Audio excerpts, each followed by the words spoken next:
ഇന്ത്യയിലെ number 1 learning പ്ലാറ്റ്ഫോമായ അൺഅക്കാദമിയിൽ ഞാൻ ക്ലാസ്സുകൾ എടുക്കുന്നത് റംഷാദ് CT എന്ന പ്രൊഫൈലിലാണ്. നിരവധി ക്രാഷ് കോഴ്സുകൾ നിങ്ങൾക്ക് സൗജന്യമായി ലഭിക്കാൻ എൻ്റെ പ്രൊഫൈൽ ഫോളോ ചെയ്യുക. ഹായ് ഫ്രണ്ട്സ്, എല്ലാവർക്കും റംഷാദ് വോയിസ് എന്ന യൂട്യൂബ് ചാനലിലേക്ക് സ്വാഗതം.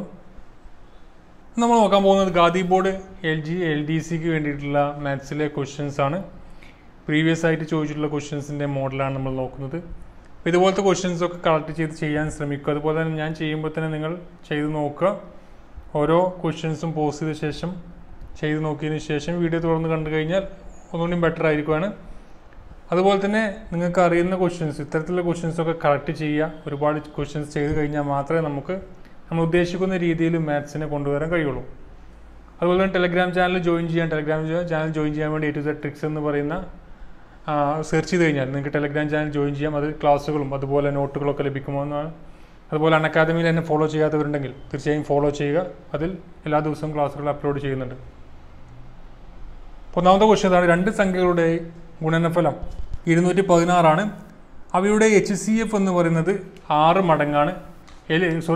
അവയുടെ HCFൻ്റെ 6 മടങ്ങാണ് LCM എങ്കിൽ HCF എത്ര?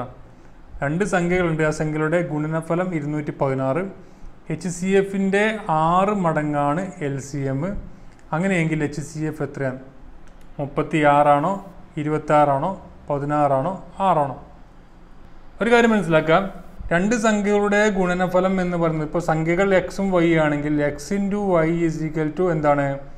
HCF × LCM ആയിരിക്കും. അപ്പോൾ മനസ്സിലാക്കുക, രണ്ട് സംഖ്യകളുടെ ഗുണനഫലം എന്ന് പറയുന്നത് HCFൻ്റെയും LCMും തമ്മിൽ മൾട്ടിപ്പിൾ ചെയ്താൽ കിട്ടുന്ന എമൗണ്ട് ആയിരിക്കും. ഇവിടെ നമുക്ക് HCF എന്ന് പറയുന്നത് എന്താക്കാം? X എന്നെടുക്കാം. അപ്പോൾ LCM എത്രയായിരിക്കും? LCM എന്ന് പറയുന്നത് Xൻ്റെ 6 മടങ്ങ് എന്ന് പറഞ്ഞാൽ 6x. നോക്കാം, X × RX = എത്രയാണ്? 216. സംഖ്യയുടെ ഗുണനഫലം 216 ആണ്, അതുകൊണ്ടാണ് 216 ഇട്ട്.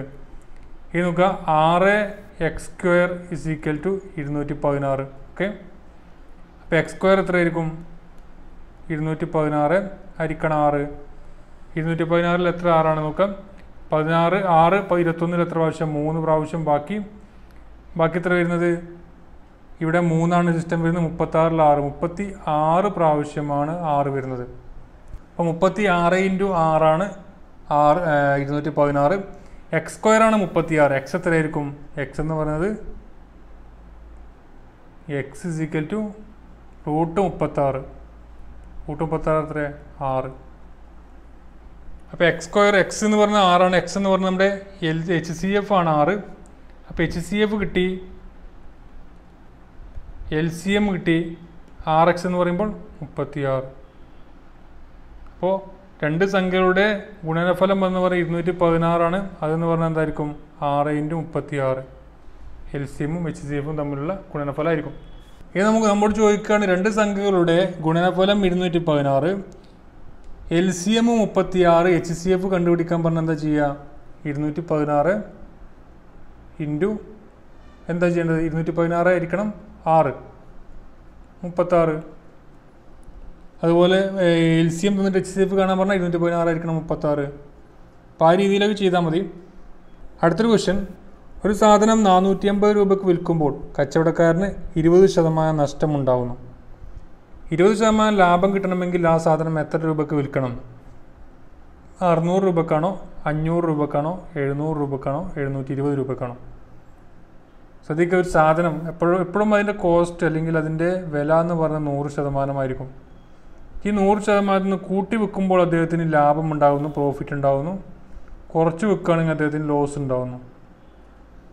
ഇത് നോക്കുക, ഇവിടെ 20% നഷ്ടം ഉണ്ടായി എന്ന് പറഞ്ഞാൽ അദ്ദേഹം 20% കുറച്ചു എന്ന അർത്ഥം. ഇപ്പം 100% വാല്യൂ ഇപ്പോൾ എത്രയാണ്? 80% മാറി. ആ 80% ഇവിടെ 480 രൂപ എന്ന് പറഞ്ഞത്. എത്ര നമുക്ക് ആകേണ്ടത്? 20% പ്രോഫിറ്റ് വേണം. അപ്പോൾ 120% മാറണം. ഈ 450 രൂപ എന്ന് പറയുന്നത് 80% ആണെങ്കിൽ അതിൽ 1% കാണാൻ /80 ഇൻറ്റു നമുക്ക് 120% ഡയറക്റ്റ് കാണേണ്ടത്. 100% കാണി ഇൻറ്റു 100 കൊടുക്കുക. 120 ആണെങ്കിൽ 120 കൊടുക്കുക. 0 കട്ട് ചെയ്യുക. 48 8 എത്ര പ്രാവശ്യമാണ്? 5 ഇൻറ്റു 8 എത്രയാണ് 40, 6 ഇൻറ്റു 8 48, 6 ഇൻറ്റു 120 720. നമ്മോട് ചോദിക്കുകയാണെങ്കിൽ കോസ്റ്റ്, എന്നാൽ അതിൻ്റെ വാങ്ങിയ വില എത്രയെന്ന് ചോദിച്ചാൽ 120 പകരം 100 കൊടുക്കാം. 6 ഇൻറ്റു 100 600. അപ്പോൾ 600 രൂപയാണ് അദ്ദേഹത്തിൻ്റെ കോസ്റ്റ്. 720 രൂപക്ക് വിറ്റാൽ അദ്ദേഹത്തിന് 20% ലാഭം കിട്ടും. അദ്ദേഹം 450 വിൽക്കുകയാണെങ്കിൽ അദ്ദേഹത്തിന് 20% നഷ്ടമായിരിക്കും. അപ്പോൾ എങ്ങനെ വന്നാലും അതിൻ്റെ ബേസ് മനസ്സിലാക്കി കഴിഞ്ഞാൽ നമുക്ക് ക്വസ്റ്റ്യൻസ് എല്ലാം ചെയ്യാൻ കഴിയുന്നതാണ്. അപ്പോൾ അത് ശ്രദ്ധിച്ചിരിക്കുക. അടുത്ത കലണ്ടറിൻ്റെ ഭാഗത്തു നിന്ന് വരുന്നൊരു ക്വസ്റ്റ്യനാണ്. 2011 ഏപ്രിൽ 7 എന്ന് പറയുന്നത് ഏതാ ദിവസം? അത് ഇവിടെ പറഞ്ഞിട്ട് വ്യാഴാണ്. എന്നാൽ 2012 എത്രയായിരിക്കും? Same days. ശ്രദ്ധിക്കുക, അവിടെ അതിവർഷമാണോ സാധാരണ? ഫെബ്രുവരി ഉൾപ്പെടുന്ന വർഷമാണ് നോക്കുക. 2011 ഫെബ്രുവരി മാർച്ചിന് ശേഷമാണ്, അതുകൊണ്ട് ഫെബ്രുവരി അവിടെ അല്ല. 2012 ഫെബ്രുവരി ഉണ്ട്. അപ്പോൾ 2012 സാധാരണ വർഷമാണോ അതിവർഷമാണോ നോക്കുക. എങ്ങനെ 2012 സാധാരണ വർഷം അതിവർഷം നോക്കുക? ഡിവൈഡ് ബൈ 4 ചെയ്താൽ മതി. പൂർണ്ണമായിട്ട് ഹരിക്കാൻ കഴിയുന്നതാണെങ്കിൽ അത് നമുക്ക് അതിവർഷം എന്ന് പറയാം, അല്ലെങ്കിൽ സാധാരണ വർഷം എന്ന് പറയാം. 2012 ഡിവൈഡ് ബൈ 4 ചെയ്താൽ നമുക്ക് പൂർണ്ണമായിട്ട് ഹരിക്കാൻ കഴിയും. അപ്പോൾ അത് അതിവർഷമാണ്. അതുകൊണ്ട് തന്നെ നമുക്ക് അതിവർഷമാണ് എന്നുണ്ടെങ്കിൽ ഒരു വർഷത്തിൽ നമുക്ക് 2011 ഏപ്രിൽ 7 വ്യാഴാഴ്ച ആണെങ്കിൽ അതിവർഷം നെക്സ്റ്റ് ഇയർ അതിവർഷമാണെങ്കിൽ ഏപ്രിൽ 7 ഏതായിരിക്കും? വ്യാഴം പ്ലസ് 2. അതെത്ര? ശനിയാണ്. ശനിയാണ് നമ്മൾ കറക്റ്റ് ആൻസർ. നമ്മോട് പറയുകയാണെങ്കിൽ ഇനി 2013 നമുക്ക് 2012 തന്നിട്ട് 2013 ഏപ്രിലാണ് നമുക്ക് കാണുന്നുണ്ടെങ്കിൽ 2013 നമുക്കറിയാം പൂർണ്ണമായിട്ട് 4 കൊണ്ട് ഹരിക്കാൻ കഴിയില്ല, അതുകൊണ്ട് അത് സാധാരണ വർഷമാണ്. അപ്പോൾ വ്യാഴം പ്ലസ് 1 എടുക്കേണ്ടത്. അപ്പോൾ വെള്ളിയാഴ്ച ആയിരിക്കും. അപ്പോൾ എങ്ങനെയാണ് നമ്മൾ എടുക്കേണ്ടത്? സാധാരണ വർഷമാണെങ്കിൽ ഒരു വർഷത്തിൽ ഇപ്പോൾ ജനുവരി 1 എന്ന് പറയുന്നത് നെക്സ്റ്റ് ഇയർ ജനുവരി 1 ഏതായിരിക്കും? +1 ആയിരിക്കും. അതിവർഷത്തിലാണെങ്കിൽ +2 ആയിരിക്കും. അപ്പോൾ അത് മാത്രം മനസ്സിലാക്കിയാൽ മതി. നെക്സ്റ്റ് 1/4 + 2 1/2 - 1 1/8. അതിൻ്റെ വാല്യൂ കാണാൻ പറഞ്ഞിട്ട് 2/5/8 ആണോ 1/5/8 ആണോ 2/1/8 ആണോ 1/1/8 ആണോ? എങ്ങനെ കാണുക? ആദ്യം പൂർണ്ണമായിട്ടുള്ള സംഖ്യകളൊക്കെ നമുക്ക് എഴുതാം. 1 + 2 - 1. എത്ര ഇടുന്നത്? 1 2 3 3 - 1 2. ഈ രണ്ടോടെ നിൽക്കട്ടെ. ഇനി നമുക്ക് ഭിന്നസംഖ്യകളായിട്ടുള്ള സംഖ്യ എടുക്കാം. 1/4 + 1/2 - 1/8. നമുക്ക് ഈ ഛേദങ്ങളെല്ലാം ഒരേ രീതിയിലാക്കണം. അതിനെന്താ ചെയ്യുക? ഛേദങ്ങളുടെ LCM കാണുക. 4 2 8ൻ്റെയും LCM എന്ന് പറഞ്ഞാൽ എത്രയാണ്? 8 ആണ്. ഈ 2നെ നമ്മൾ 8 ആക്കാൻ വേണ്ടി എത്ര കൊണ്ട് ഗുണിക്കണം? 4 കൊണ്ട് ഗുണിക്കണം. മുകളിലും 4 കൊണ്ട് ഗുണിക്കുക. താഴെ 4നെ 2 കൊണ്ട് ഗുണിക്കുക, മുകളിലും 2 കൊണ്ട് ഗുണിക്കുക. ഇപ്പോൾ അതിന് കിട്ടി നമുക്ക് 2 + 4 - 1 ഡിവൈഡ് ബൈ 8 കിട്ടി. 4 2 6 6 - 1 5 5/8 കിട്ടി. ഇതിൻ്റെ ആൻസർ ഭിന്നസംഖ്യകൾ നമുക്ക് അതിൻ്റെ വാല്യൂ നമ്മൾ 5/8 കിട്ടി. നമുക്ക് ഇവിടെ ഒരു സംഖ്യയില്ലേ നമ്മൾ മാറ്റി വെച്ച് ആ സംഖ്യയും കൂടി എടുക്കാം. എത്രയാണ്? 2 2 5/8 ആണ് നമ്മുടെ ആൻസർ. ഓപ്ഷൻ എ ആയിരുന്നു 2 5/8. അടുത്തൊരു ട്രെയിനിൻ്റെ ക്വസ്റ്റ്യനാണ്. മണിക്കൂറിൽ 72 കിലോമീറ്റർ വേഗത്തിൽ ഓടുന്ന ഒരു തീവണ്ടിക്ക് 200 മീറ്റർ നീളമുണ്ട്. 100 മീറ്റർ നീളമുള്ള ഒരു പാലം കടക്കാൻ തീവണ്ടിക്ക് എന്ത് സമയമെടുക്കും? 12 സെക്കൻഡാണോ 18 സെക്കൻഡാണോ 15 സെക്കൻഡാണോ 20 സെക്കൻഡാണോ? എപ്പോഴും ചോദിക്കുന്ന ചോദ്യമാണ് തീവണ്ടിയുടെ കണക്ക്. അപ്പോൾ നമ്മൾ എപ്പോഴും ഓർത്തിരിക്കേണ്ട ആ ഒരു ത്രികോണം മറക്കാതിരിക്കുക. DTS. നമുക്ക് എന്താ കാണേണ്ടത്? സമയം എന്ന് പറഞ്ഞാൽ ടൈം T/S. ഡിസ്റ്റൻസ് നമുക്കറിയാം എത്രയാണ്. ഒരു പാലം മറികടക്കാൻ വേണ്ടി തീവണ്ടിക്ക് എടുക്കുന്ന സമയം, അല്ലെങ്കിൽ പ്ലാറ്റ്ഫോം മറികടക്കാൻ വേണ്ടി സമയം എടുക്കുന്നത് തീവണ്ടിയുടെ നീളം പ്ലസ് പാലത്തിൻ്റെ നീളം. തീവണ്ടിയുടെ നീളം 200 ആണ്, പാലത്തിൻ്റെ നീളം 100. മൊത്തം എത്രയാണ്? 300 മീറ്ററാണ് മറികടക്കേണ്ടത്. ഈ സ്പീഡ് നോക്കുക. സ്പീഡ് എന്ന് പറഞ്ഞാൽ ഇവിടെ തന്നിരിക്കുന്നതാണ് 72 km/h ആണ്. നമുക്ക് തന്നിരിക്കുന്ന അളവൊക്കെ മീറ്ററിലാണ്. അപ്പോൾ 72 കിലോമീറ്റർ നമ്മൾ എന്ത് ചെയ്യണം? മീറ്റർ പെർ സെക്കൻഡിലേക്ക് കൺവേർട്ട് ചെയ്യണം. എങ്ങനെ ചെയ്യുക? 72 × 5/18 ചെയ്താൽ മതി. 18 72 4 പ്രാവശ്യം 4 × 5 20. 20 സെക്കൻഡ് ഒരു സെക്കൻഡിൽ 20 മീറ്ററാണ്. അപ്പോൾ 20 മീറ്റർ പെർ സെക്കൻഡാണ് അതിൻ്റെ 72 കിലോമീറ്റർ എന്ന് പറയുന്നത് 20 മീറ്റർ പെർ സെക്കൻഡാണ്. നമ്മുടെ ഈ ഇക്വേഷൻ അപ്ലൈ ചെയ്യുക. എങ്ങനെ അപ്ലൈ ചെയ്യേണ്ടത്? ഡി എന്ന് പറഞ്ഞാൽ എത്രയാണ്? 300.